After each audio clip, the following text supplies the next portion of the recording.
Assalamu alaikum, dear students. Welcome to the class of Islamic finance. Dear students, today is our ninth lecture of Islamic banking and finance.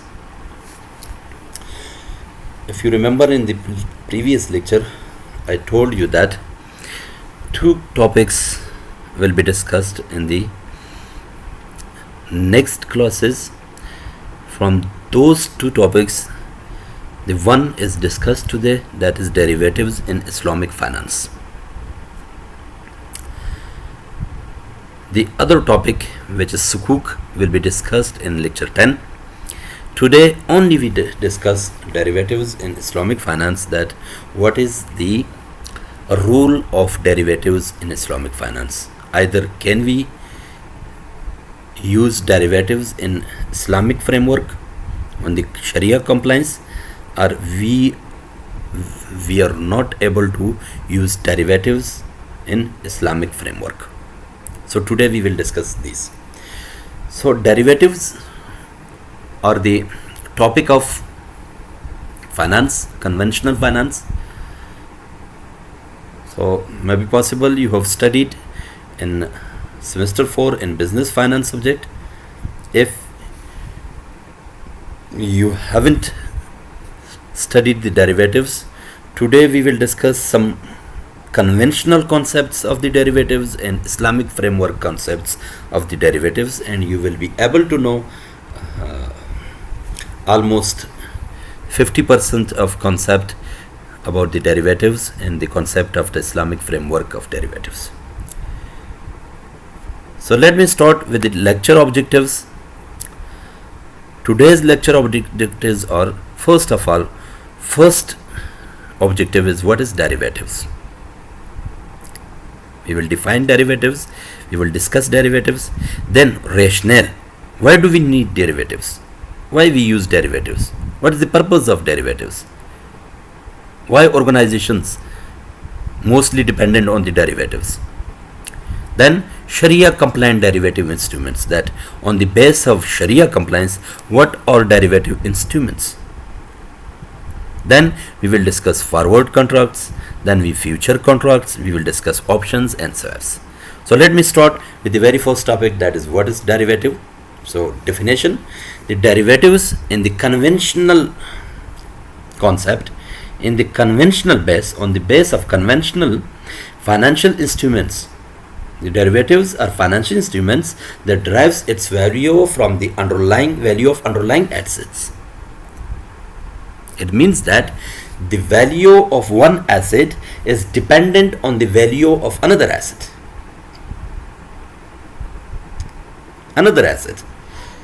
For example, you can understand that the price of Coca-Cola is dependent on the price of Pepsi, or we can say the price of Pepsi-Cola is dependent on the price of Coca-Cola. As the price of Coca-Cola increases, the price of Pepsi-Cola also will increase. So you can see that there is a dependency between them. So in these type of financial instruments, you better know that there are a lot of financial instruments such as bonds, debentures, right? The preferred stocks, common stocks, they are all financial instruments. Same like those financial instruments, the derivatives are also financial instruments, but they are some little bit different from those kind of financial instruments. So their value, the value of derivatives, these financial instruments are dependent on the value of another assets, underlying assets. So this is overview of the derivatives.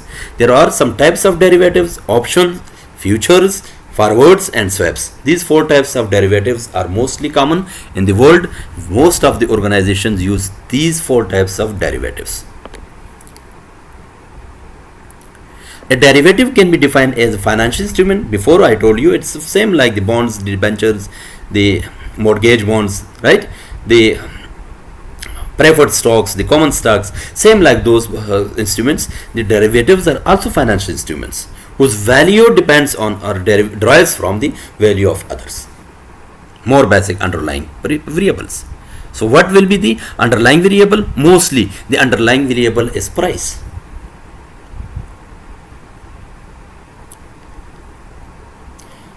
Let me explain it in an example.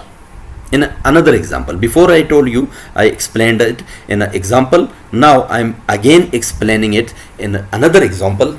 For example, the exchange market is huge volatile. It's a volatile market. The most volatile market is the exchange market. You can see that the exchange price is changed volatile daily basis. So the market trend shows to the investor that the exchange rate is going up or going down. Market trend shows. If every day the prices are changed and raised up every day, so we know that after 1 month, after 2 months, may be possible the prices of exchange rate will be higher. So now, from now, investor purchases a future contract or forward contract with another party. A party or investor make an agreement with another party that I will purchase all the dollars from you on a future date on this price. If prices goes up or goes down, but I will purchase your dollars from you on today's price. So this is called underlying price. Very often the variables underlying derivatives are the prices of the traded assets. Know how the prices are going in the market. What is the price trend in the market? However, derivatives can be dependent on almost on variables. Use of derivative instruments. Why people use the risk management? For the purpose of risk management. So most of the organizations hedge their risk. So in the second example, which I told you that the prices are going up higher and higher, raises. So you purchase a forward contract with a party that I will purchase your all dollars in some future date by spot rate, by today's rate. So it's a hedging of risk. It's a hedging of your risk. So most of the organizations try to hedge their risk by purchasing derivatives or by issuing derivatives. Speculations, essentially making bets on the prices of something. So most of the investors are speculators. They speculate, they expect by them. They expect for the derivatives. Reduce transaction cost. It also reduces derivative instruments, reduces the transaction costs. Sometimes cheaper than manipulating cash portfolios. So they are very cheaper than cash portfolios. And regulatory arbitrage. So tax loopholes. So let me discuss one by one in detail. So what is hedgers? Hedger use derivatives to markets to manage or reduce risk. So who are hedgers? Hedgers are those people who want to get advantage of derivative market to hedge their risk. They are typically business that use derivatives to offset exposure resulting from their activities. If there is any kind of risk associated with their activities, so they try to hedge these risks with the purchasing of derivatives in derivative markets. So they are hedgers. Now, what are arbitrageurs? Who are arbitrageurs? Arbitrageurs are the people who try to take advantage of price differential between markets. For the arbitrage, again I'm going to explain it in an example. What is arbitrage? If there are two shops in Kabul, one is located in Arzan Kimat and second is located in Wazir Akbar Khan. The Arzan Kimat shopkeeper or shopkeeper 1 is selling a pair of shoes by $120. But the shopkeeper 2, which is located in Wazir Akbar Khan, purchases these kind of pair of shoes by $130. So you can see there is a difference between two shopkeepers. One shopkeeper is selling same pair of shoes by $120 and second shopkeeper purchases same kind of shoes by $130. So there is a difference of $10. So who are now arbitrage? Arbitrage is an investor who try to take advantage such kind of situations. As I'm investor, I purchase these pair of shoes from the shopkeeper, one from Ardan Kimat, and sell back these shoes in the Wazir Akbar Khan and earn profit of $10. Because I know that here the price is $120 by which I purchase this pair of shoes, and there is price of $130 by which I will sell my pair of shoes to the shopkeeper too. So there is a $10 of profit. So this profit is called arbitrage profit. So most of the investors take advantages from these types of differences. And this arbitrage is used mostly in the exchange rates. Most investors who deal in the exchange rate market, so those investors expect, their speculators, they expect that there will be an arbitrage situation by which I can get a more profit from that situation. Arbitrages closely follow quoted price of the same asset. Instruments is different market looking for price divergence. Should the price be divergent enough to make profit, they would buy on the market with lower price and sell on the market where the quoted price is high. Before I told you. Most financial market integrated by computer network. These all transactions are done through computer networks. Via networks, arbitrage opportunities can quickly disappear from the market. Hence, quick action is needed. These type of investors are very active. They quickly take advantage from this type of situations. Most investors are very active to take advantage of these types of situations. The third is speculator. Before we discuss what are speculators, take position in asset on market without taking offsetting position. They do not offset the positions. For example, if they expect a certain asset to fall in value, they should short that asset. They will eliminate that asset from their portfolio. Should their expectations come true, they would make profit from having shorted in assets. So, hope profit from taking risk. They are only hopers, they are expectors. They only expect profit by taking risk in the market. So, all of these type of people, hedgers, arbitrageurs and speculators, get advantage from the derivative market. So these are all the concepts on the base of conventional. Still, we are not entered into the Islamic framework. Now, why do we need derivatives? Before I told you, the arbitrageurs, the speculators and the hedgers, all of them try to hedge their risk. As with any other financial product, derivatives were the result of financial innovation. They were innovated. Innovation that responds to the existing need to help manage risk. So the main purpose of need of derivative is to hedge the risk. While forward contracts were originally innovated for the risk management, agro-based products, the later instruments were needed as risk environment changed. Before, they were used by agro-based products. Nowadays, in modern markets, in modern days, all kinds of the organizations use or hedge their risk by using derivatives. From forward to future, they reduce liquidity risk. Any kind of liquidity risk is hedged with the forward and futures. Counterparty risk, you better know about the counterparty risk. Any kind of risk associated with the counterparty, so this type of risk is also hedged back with the derivatives and avoid price squeeze. Now what's price squeeze? A party that operates in both the upstream wholesale market and the downstream retail market use market power in the wholesale market to raise the cost of entry and then reduce its own retail price.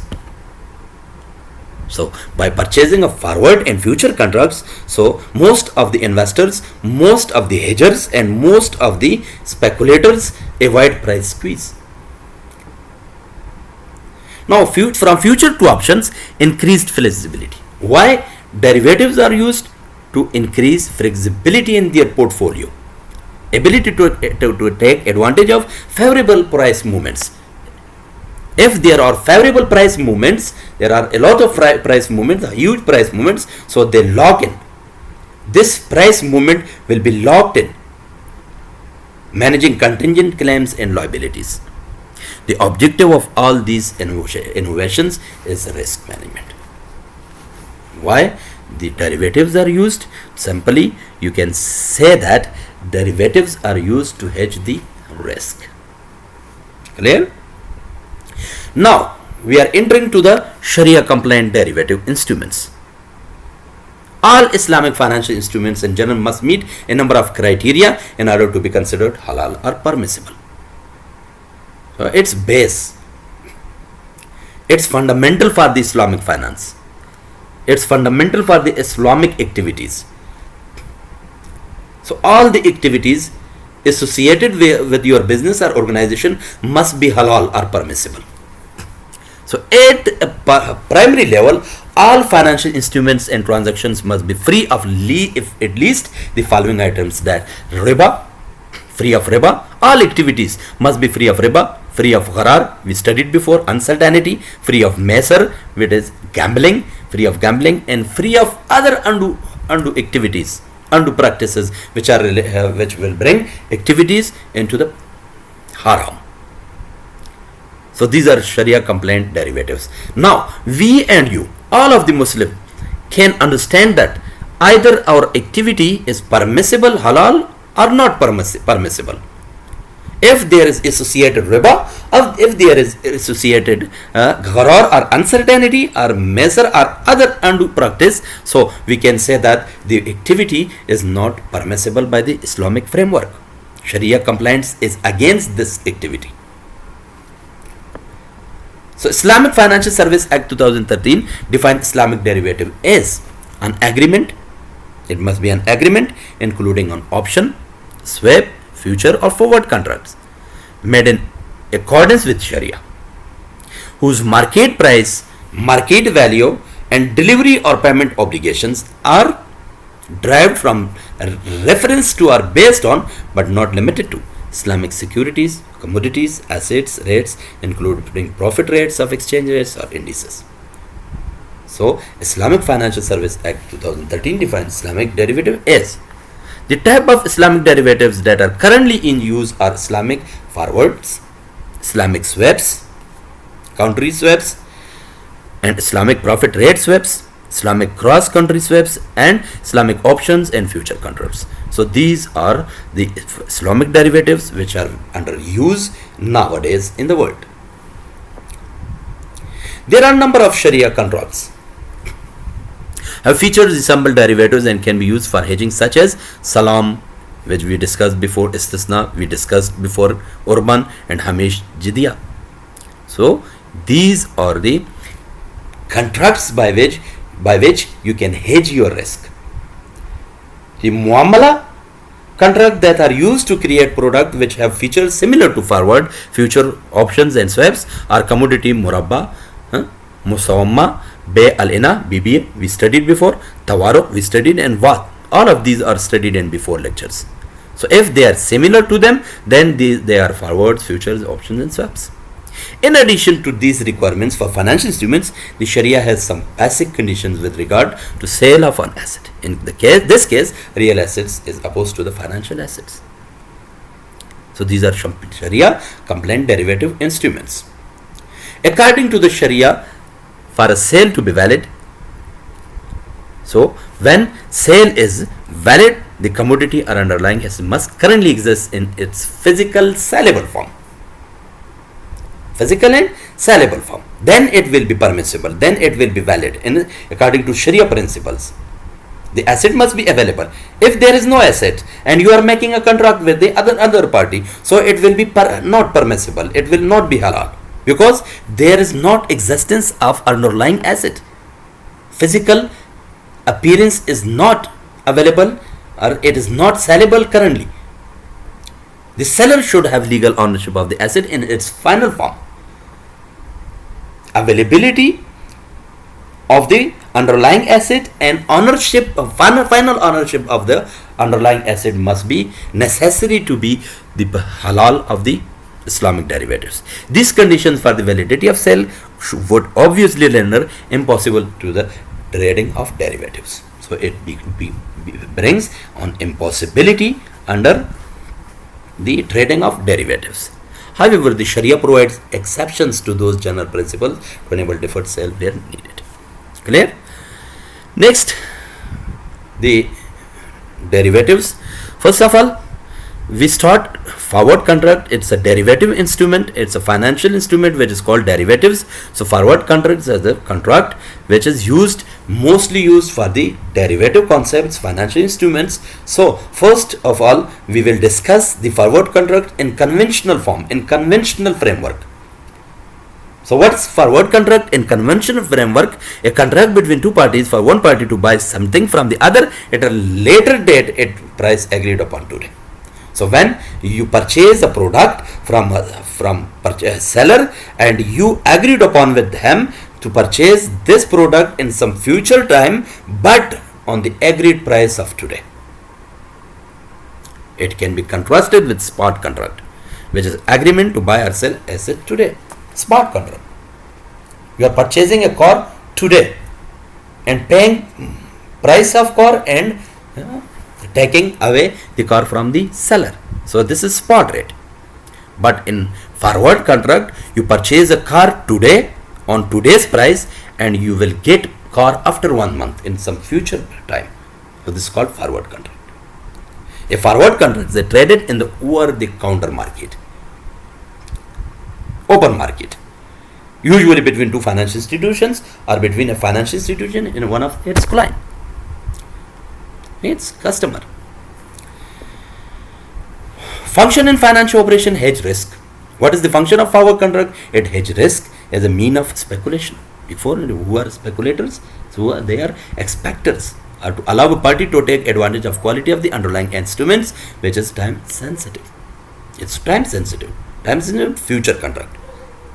In the contract, both parties, buyer and seller, eliminate the price risk by locking in. They lock in.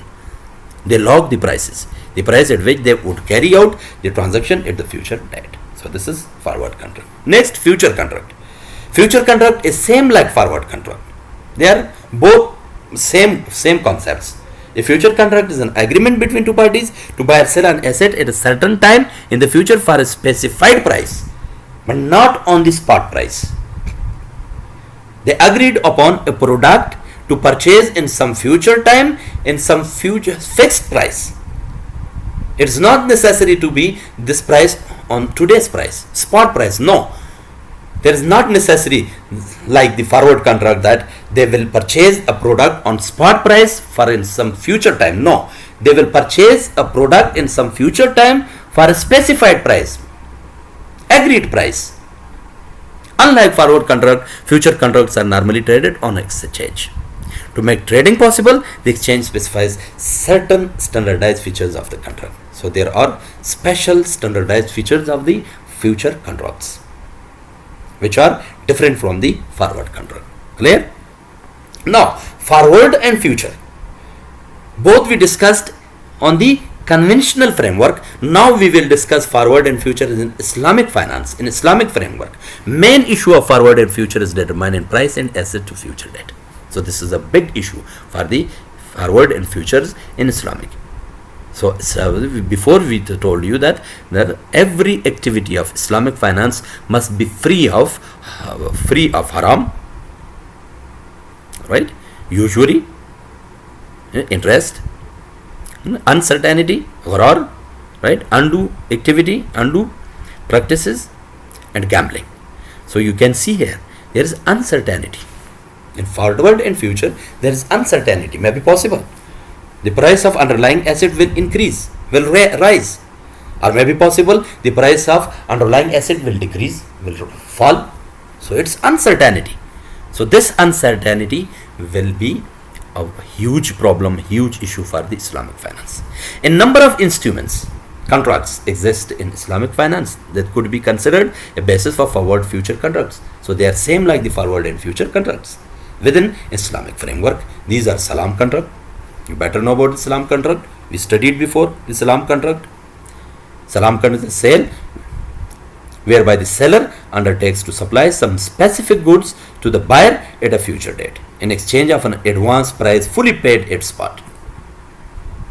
Contract of salam is a moral obligation on the salam seller to deliver the goods. So this is salam contract. You better know about the istisna contract. We also studied istisna contract, Jwala contract. A contract to manufacture goods, assemble or process them, or to build a house or other structure according to exact specification and a fixed timeline. This is istisna contract, Jwala contract. So these are same like the future and forward contracts, but they are on the Islamic frameworks, and those forwards and futures in the conventional framework. Each of these contracts concern deferred transactions. They are deferred transactions. Transactions are made today and they are deferred, they are converted for some future date and would be applicable for different situations. However, to defer both prices and assets to future date is problematic due to issue of gharar. Before I told you, these kinds of contract of salam, contract of istisna, contract of jwala, these are also related, associated with the issue of gharar. There is uncertainty. May be possible market conditions will rise the prices of underlying asset. May be possible prices will decrease of underlying assets.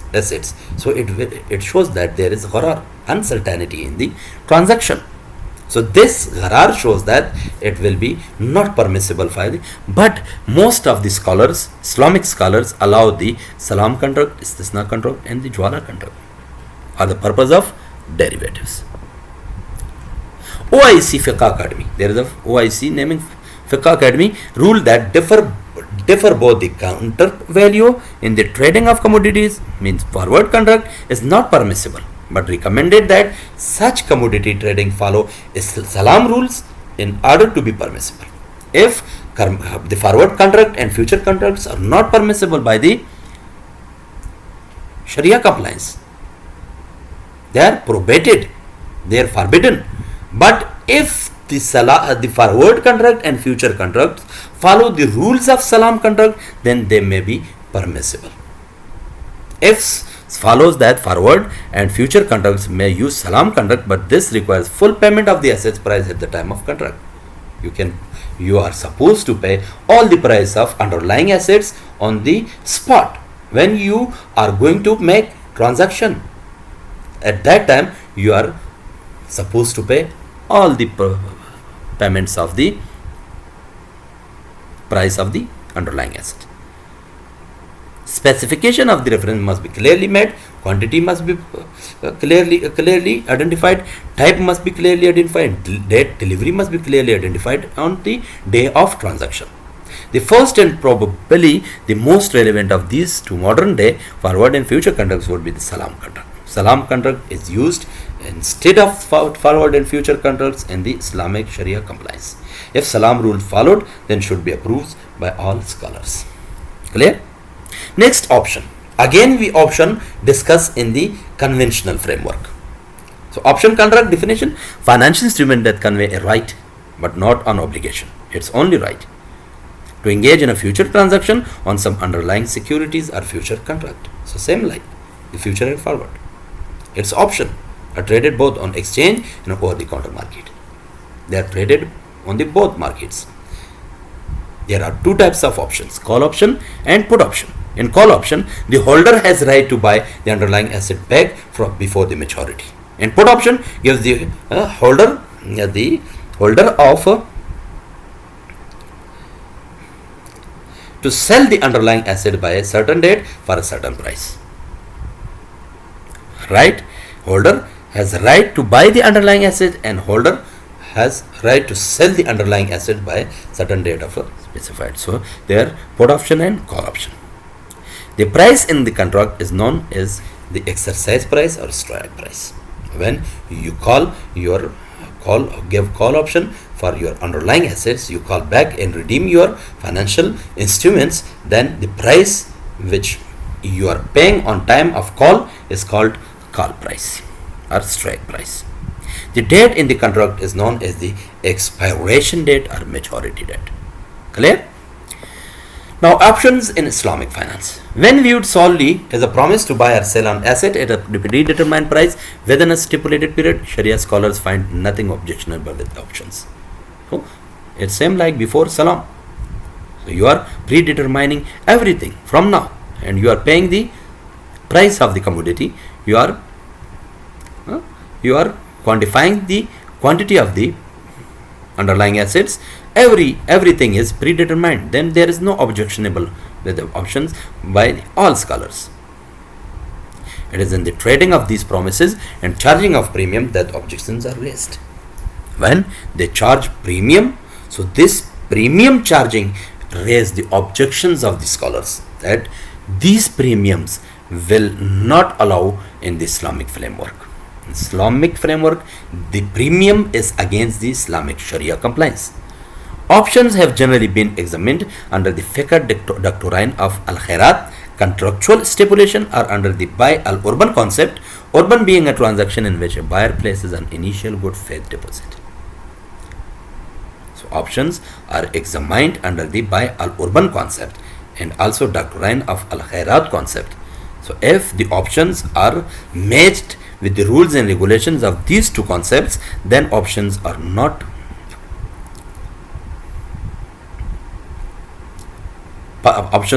allowed by the all scholars. Now, some scholars I have found out and included in your slides. Ahmad Muhyiddin Hassan in 1986, options trading contract is prohibited. He says that for two reasons. One, maturity beyond 3 years is in al-khairat is not acceptable. So if the maturity is more than 3 days, so this type of option is not acceptable by the Sharia compliance. The Ahmad Muhyiddin Hassan says the buyer gets more benefit than the seller. So this is injustice. Buyer of the commodity gets more benefit from the seller. So this is haram in the Islamic framework. This is injustice. Clear? Another scholar, Abu Sulaiman of OIC Islamic Fiqh Academy, is acceptable when viewed in the light of buy al-urban. He also says that options are acceptable on the light of if they follow the rules and regulations of the buy al-urban, but considers options to have been detached and independent of the underlying assets. They must be independent. They must not be dependent on the underlying asset. Therefore, unacceptable. If they are dependent on underlying assets, then they will be unacceptable.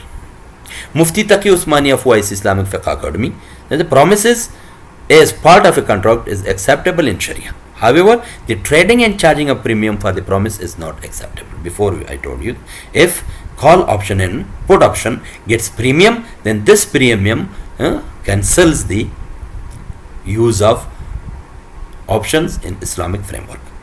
Yet others have argued against options by invoking mesr or unearned gain.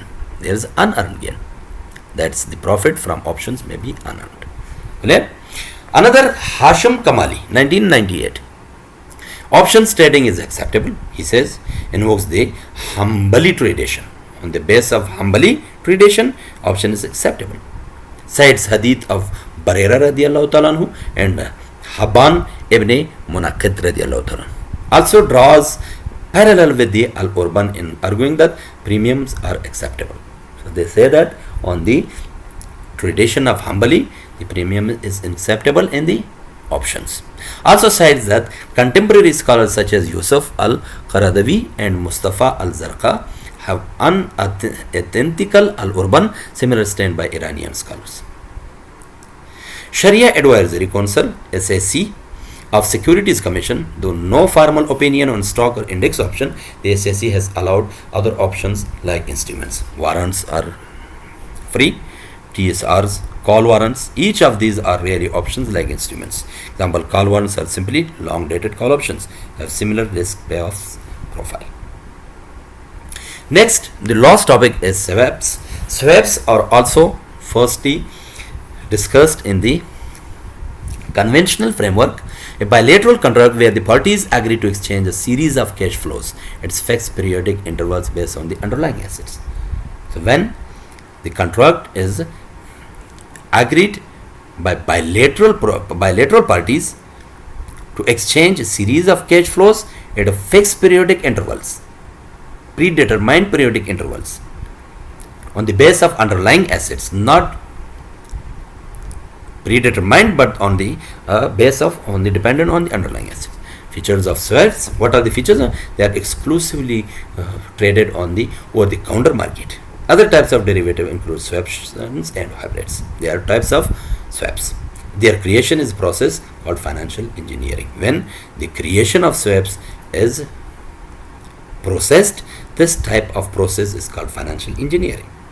The underlying assets called the underlying. Before we discussed, derivatives derive its value from the underlying assets. So 5 generic types of these swaps. Interest rate swaps, it's permissible. Haram, currency swaps, credit swaps, commodity swaps, and equity swaps. All of these are haram on the basis of Islamic Sharia compliance. Issues and challenges in Islamic derivatives. Sharia issues, product structuring. It's an issue for the Sharia compliance, use of these products. Legal issues are also in Islamic derivatives, lack of standardization. There is no standardization in Islamic framework. Enforceability of VAT. You cannot enforce the VAT contract in the court. Another regulatory issues are also faced by the Islamic derivatives. Lack of regulatory framework. There is least regulatory framework, least rules and regulations regarding the regulation of the derivatives. Ethical and moral issues are also associated with the Islamic derivatives. Speculation. Before, speculation is haram. It's an unethical action. It's a moral action. Mesar, qimar and gharar. So these are all related to the Islamic derivatives framework. Conventional mindset of derivatives users. So every person uses derivative, so he is conventional mindset. So he has the mindset of bankers. So bankers are the mindset of getting only profit. They formed their businesses for the getting of profit. So these are all issues related to the Islamic derivatives. So guys, this was your today's lecture regarding derivatives. We discussed derivatives in the conventional framework as well as in Islamic framework. So there are some topics which are changed, which are different from the conventional framework. So every investor who works on the Islamic activity, so he must consider all these types of derivatives, that if your derivative is on the base of salam contract, so you can use the derivative. If your derivative contract is not on the base of salam contract, so you are not allowed to invest in these types of financial instruments. So you are prohibited from investing these types of derivatives. So have a nice time, have a good time. I hope you got plenty of knowledge regarding derivatives in Islamic finance. Have a good time, have a nice time. Thank you so much.